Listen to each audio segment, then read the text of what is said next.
এই জন্য ভাই, আল্লাহ এবং নবীকে যারা ভুলবে না তাদের জন্য আল্লাহ এবং নবী সব সময় কিয়ামতের ময়দানে তাদের পাশে থাকবে। কখনো তোমাকে যদি ভুলি, হেদায়েতের আলো দিয়ে নিও কাছে তুলি। কখনো তোমাকে যদি ভুলি,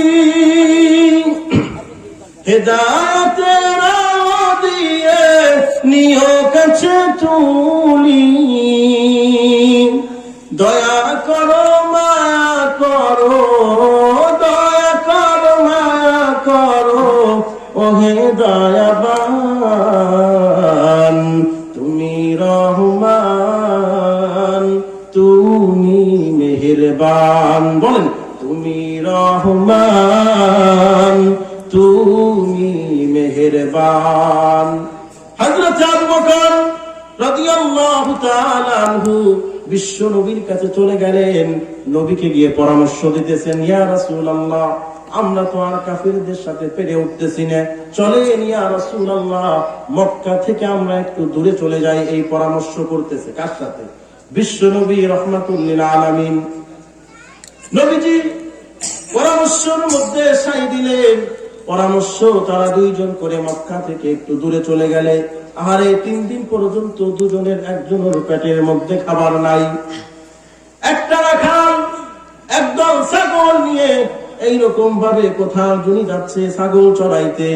বিশ্বনবী ডাক দিলেন, এ রাখালের দল, একটা ছাগি কি এখান থেকে আমাদের জন্য দেওয়া যায় কিনা? আমরা বড়ই ক্ষুধার্ত, আমাদের জন্য একটু দিলে পারে বড়ই উপকার হয়। রাখাল বলতেছে, আমি তো তোমাদেরকে দিতে পারবো না, কারণ এটার মালিক তো আমাকে অনুমতি দেয় নাই। বলে, তাহলে একটা কাজ করো, এখান থেকে তোমার যেই ছোট্ট পরিমাণের ছাগল আছে, যেই ছাগল থেকে দুধ আসে না, এমন একটা শুকনা মরাইটা ছাগল আমাদেরকে দাও। রাখাল চিন্তা করো, এই লোকগুলো কি পাগল হয়ে গেছে নাকি? ছোট্ট বাচ্চা, যে গর্ভবতীও না, যে বাচ্চা দানকারীও না, তার মধ্যে থেকে কিভাবে আবার দুধ আসবে? ঠিক আছে, তাহলে দেওয়া যায়। একটা এইরকম ছোট সাইজের ছাগি এনে, ছাগল এনে নবীর সামনে দেওয়া হইল। রাসূল আকরাম সাল্লাল্লাহু আলাইহি ওয়াসাল্লাম বিশ্বনবী যখন তার পবিত্র হাতখানা ছাগলের উলানের মধ্যে দিলেন, সাথে সাথে দুধ বের হয়ে গেল। বলেন না আল্লাহু আকবার। সাথে সাথে এই দুধ দিয়ে তার প্রিয় সাথী হযরত আবু বকর রাদিয়াল্লাহু তাআলা আনহুর তৃষ্ণা মিটাইলেন। এই জন্য ভাইরা, কিয়ামতের ময়দানে যদি আপনি সুপারিশ পেতে চান, ওই নবীর ভালোবাসা লাগবে কি লাগবে না? লা ইউমিনু আহাদুকুম হাত্তা আকুনা আহাব্বা ইলাইহি মিন ওয়ালিদিহি ওয়া ওয়ালাদিহি ওয়ান নাসি আজমাইন। নবীর হুঁশ ফিরে আসলো। নবীজি মুস্কে হাসি দিয়ে বলতেছে, তোমার নাম কি আব্বাস? তোমার নাম কি আব্বাস? লোকটি চিন্তা করলেন, কিরে এই লোকটি আমার নাম কিভাবে জানে, আমাকে কিভাবে চিনে, আমার পরিচয় কেমনে জানলো? এরপরে নবীকে জিজ্ঞাসা করতেছেন, আপনি কিভাবে আমাকে চিনেন? বলে, তোমার বাড়ি তো এনোয়ারে। বলে, আপনি আমার বাড়িও দেখি জানতেছেন? বলে, তোমার এলাকায় একজন নবী আসছিল, তার নাম হলো হযরতে ইউনূস আলাইহিস সালাতু ওয়াস সালাম। বলে, আপনি সব তথ্য কিভাবে এইভাবে বলে দিতেছেন? বলে, নবী আমার। আরে আব্বাস, একজন নবীর খবর, নবী হওয়া সত্ত্বে আর একজন নবীর খবর জানাটাই তো স্বাভাবিক। সুবহানাল্লাহ। বলে, আমি স্বাভাবিক কোন মানুষ না, আমি হলাম এ যুগের শ্রেষ্ঠতম ব্যক্তি, আল্লাহর পাঠানো দূত। আল্লাহ রাব্বুল আলামিন স্বয়ং আমাকে তার কিতাব দিয়ে পাঠাইছেন। আমি হলাম মুহাম্মাদুর রাসূলুল্লাহ সাল্লাল্লাহু আলাইহি সাল্লাম। এই কথা শুনে আঙ্গুর বাগানের কেয়ারটেকার ওই আব্বাস নবীর পায়ের সামনে তার মাথাটা ঝুঁকাইতে জন্য চেষ্টা করলেন। তারা ছিল খ্রিস্টান, তাদের যে ইজ্জত করার, তাদের যে এইরকম ভাবে সম্মান করার যে ব্যবস্থাটা থাকে, সেই ব্যবস্থা অনুযায়ী মাথাটাকে ঝুঁকাই দিলেন। কিন্তু নবী আমার বললেন, মাথা ঝুঁকানো যাবে না, মাথা ঝুঁকানো হবে একমাত্র আল্লাহর কাছে। এই কথা শুনে ওই লোকটার সাথে সাথে পড়ে নিল আশহাদু আল্লা ইলাহা ইল্লাল্লাহু ওয়াহদাহু লা শারীকা লাহু ওয়া আশহাদু আন্না মুহাম্মাদান আবদুহু ওয়া রাসূলুহু। আমার ভাইরা, বিশ্বনবী রাহমাতুল লিল আলামিন তায়েফের জন্য বদদুয়া করেন নাই, তায়েফের জন্য বরং দোয়া করছে। ওই তায়েফবাসী আজকে দেখেন, যারা হাজী সাহেবরা আছে তারা ওই তায়েফে গেলে ওই দৃশ্য দেখে আর দরদর করে কান্না করে, চোখ দিয়ে গড়গড়িয়ে পানি বের হয়, আর চিন্তা করে আরে তায়েফবাসীরা প্রতিনিয়ত চিন্তা করে আমাদের এই জমিনে আর একবার যদি নবী একটা বারের জন্য আসতো তাহলে আমরা নবীকে পরাণ ভরে এইরকম ভাবে আদর করতাম, পরাণ ভরে এইরকম ভাবে ইজ্জত করতাম। কিন্তু আপনারা বলেন, যেই নবী দুনিয়া থেকে একবার বিদায় নিয়ে চলে গেছে, কিয়ামত পর্যন্ত ওই তায়েফের ময়দানে নবী আসবে না। আমার ভাইরা, এখান থেকে শিক্ষা হলো, আজকে যারা আমরা নবীর সুন্নাত ত্যাগ করতেছি, নবীর সুন্নাত যারা তরক করতেছি, আমাদের মৃত্যুটা যখন হয়ে যাবে, কবরের মধ্যে তিনটা প্রশ্নের মধ্যে একটা হলো আমান হাযাল রাজুল আল্লাযী বুইসা ফীকুম। এক নম্বর প্রশ্ন মান রাব্বুক, দুই নম্বর প্রশ্ন আমান দীনুক, তিন নম্বর যেই প্রশ্ন আমান নাবিয়্যু হাযাল রাজুল আল্লাযী বুইসা ফীকুম। তৃতীয় প্রশ্ন, প্রথম প্রশ্ন তোমার রব কি, দ্বিতীয় প্রশ্ন তোমার দিন কি, তৃতীয় প্রশ্ন হলো তোমার নবী কে। বলে এরপরে নবীর কবরের সাথে আপনার কবরের সাথে একটা যোগাযোগ সৃষ্টি করে দিবে। আজকের এই দিনে যদি আপনি নবীর সুন্নাহ কোরআনের উপরে প্রতিনিয়ত আমল করতে থাকেন, আপনি পরিপূর্ণতার সাথে নবীর সুন্নাত অনুযায়ী জিন্দেগিটা চালান, তাহলে কিয়ামতের ময়দানে মাহশরে আল্লাহর নবী আপনার জন্য শাফাআতকারী হয়ে যাবেন। শুধু তাই না, কবরের মধ্যে যখন আপনি নবীর দৃশ্যটা এরকম ভাবে দেখতে পারবেন, সাথে সাথে বলবেন ওয়াহাদা নাবিয়্যুনা মুহাম্মাদুর রাসূলুল্লাহ। সকলেই বলেন সাল্লাল্লাহু আলাইহি সাল্লাম। বিশ্বনবী রাহমাতুল লিল আলামিন দাওয়াতের কাজ শেষ করে যখন উনি এইরকম ভাবে মক্কার মধ্যে আবার ফিরলেন, ওই দিক দিয়ে মক্কার কাফেরেরা যারা সাহাবা দুই একজন ছিল তাদের উপরে অত্যন্ত নির্যাতন চালাচ্ছে। হযরত আবু বকর সিদ্দিক আকবর যাকে বলা হয়, সিদ্দিক আকবর ত্যাগ তিতিক্ষা কত একটু খেয়াল করি, এটা বলে শেষ করে দিচ্ছি। হযরত আবু বকর সিদ্দিক রাদিয়াল্লাহু তাআলা আনহু, যার ব্যাপারে বলা হয় তাম পৃথিবীর সমস্ত মানুষের নেক আমল যদি এক পাল্লায় রাখা হয়, আর যদি সাইয়েদনা আবু বকর রাদিয়াল্লাহু তাআলা আনহুর নেকির পাল্লায় যদি এক রাতের পাল্লা রাখা হয়, অর্থাৎ তামাম বিশ্ববাসীর সমস্ত মুসলিম উম্মার নবীরা বাদে সবার নেক আমল যদি এক পাল্লায় রাখা হয়, আর যদি হযরত আবু বকরের এক রাতের ইবাদত রাখা হয়, সাইয়েদনা আবু বকরের ইবাদতের পাল্লায় হয়ে যাবে সবচেয়ে ভারী। বলেন সুবহানাল্লাহ।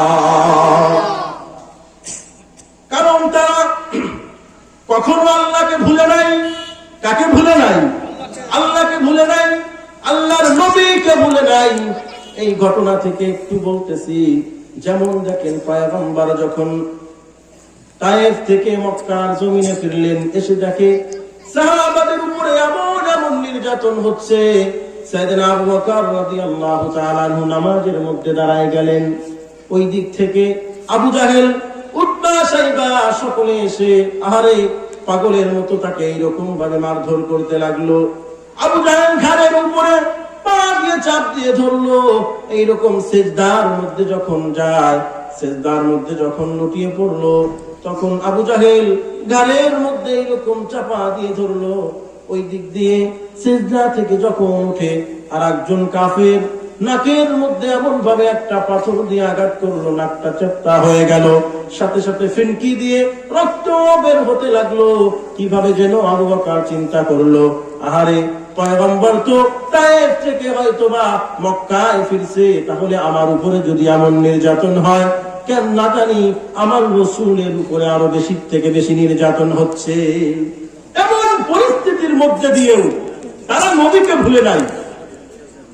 এই জন্য ভাই, আল্লাহ এবং নবীকে যারা ভুলবে না তাদের জন্য আল্লাহ এবং নবী সব সময় কিয়ামতের ময়দানে তাদের পাশে থাকবে। কখনো তোমাকে যদি ভুলি, হেদায়েতের আলো দিয়ে নিও কাছে তুলি। কখনো তোমাকে যদি ভুলি, হেদায়েতের আলো দিয়ে নিও কাছে তুলি। দয়া করো মায়া করো, দয়া করো মায়া করো, ওহে দয়াবান তুমি রহমান, তুমি মেহেরবান। বলেন, তুমি রহমান, তুমি মেহেরবান। হযরত আবু বকর রাদিয়াল্লাহু তাআলা আনহু বিশ্ব নবীর কাছে চলে গেলেন, নবীকে গিয়ে পরামর্শ দিতেছেন, ইয়া রাসূলুল্লাহ, আমরা তো আর কাফিরদের সাথে পেরে উঠতেছি না, চলেন ইয়া রাসূলুল্লাহ, মক্কা থেকে আমরা একটু দূরে চলে যাই। এই পরামর্শ করতেছে কার সাথে? বিশ্ব নবী রাহমাতুল লিল আলামিন। নবীজি পরামর্শের মধ্যে সাই দিলেন। পরামর্শ তারা দুইজন করে মক্কা থেকে একটু দূরে চলে গেলে, আহারে 3 দিন পর্যন্ত দুজনের একজনের পেটের মধ্যে খাবার নাই। একটা রাখাল একদল ছাগল নিয়ে এইরকম ভাবে কোথাও জনি যাচ্ছে ছাগল চড়াইতে। বিশ্বনবী ডাক দিলেন, এ রাখালের দল, একটা ছাগি এখান থেকে আমাদের জন্য দেওয়া যায় কিনা? আমরা বড়ই ক্ষুধার্ত, আমাদের জন্য একটু দিলে পারে বড়ই উপকার হয়। রাখাল বলতেছে, আমি তো তোমাদেরকে দিতে পারবো না, কারণ এটার মালিক তো আমাকে অনুমতি দেয় নাই। বলে, তাহলে একটা কাজ করো, এখান থেকে তোমার যেই ছোট্ট পরিমাণের ছাগল আছে, যেই ছাগল থেকে দুধ আসে না, এমন একটা শুকনা মরাইটা ছাগল আমাদেরকে দাও। রাখাল চিন্তা করলো, এই লোকগুলো কি পাগল হয়ে গেছে নাকি? ছোট্ট বাচ্চা, যে গর্ভবতীও না, যে বাচ্চা দানকারীও না, তার মধ্যে থেকে কিভাবে আবার দুধ আসবে? ঠিক আছে, তাহলে দেওয়া যায়। একটা এইরকম ছোট সাইজের ছাগি এনে, ছাগল এনে নবীর সামনে দেওয়া হইল। রাসূল আকরাম সাল্লাল্লাহু আলাইহি ওয়াসাল্লাম বিশ্বনবী যখন তার পবিত্র হাতখানা ছাগলের উলানের মধ্যে দিলেন, সাথে সাথে দুধ বের হয়ে গেল। বলেন না আল্লাহু আকবার। সাথে সাথে এই দুধ দিয়ে তার প্রিয় সাথী হযরত আবু বকর রাদিয়াল্লাহু তাআলা আনহু তৃষ্ণা মিটাইলেন। এই জন্য ভাইরা, কিয়ামতের ময়দানে যদি আপনি সুপারিশ পেতে চান, ওই নবীর ভালোবাসা লাগবে কি লাগবে না? লা ইউমিনু আহাদুকুম হাত্তা আকুনা আহাব্বা ইলাইহি মিন ওয়ালিদিহি ওয়া ওয়ালাদিহি ওয়ান নাসি আজমাইন। প্রিয় ভাইরা, স্বল্প সময় কথা বলে যেটা বুঝাইতে চেষ্টা করলাম, আল্লাহর ভালোবাসা যদি পাইতে চান, জান্নাত যদি পাইতে চান, নবীর ভালোবাসা অর্থাৎ নবীর সুন্নতের বিকল্প নাই, নবীর সুন্নতের বিকল্প নাই।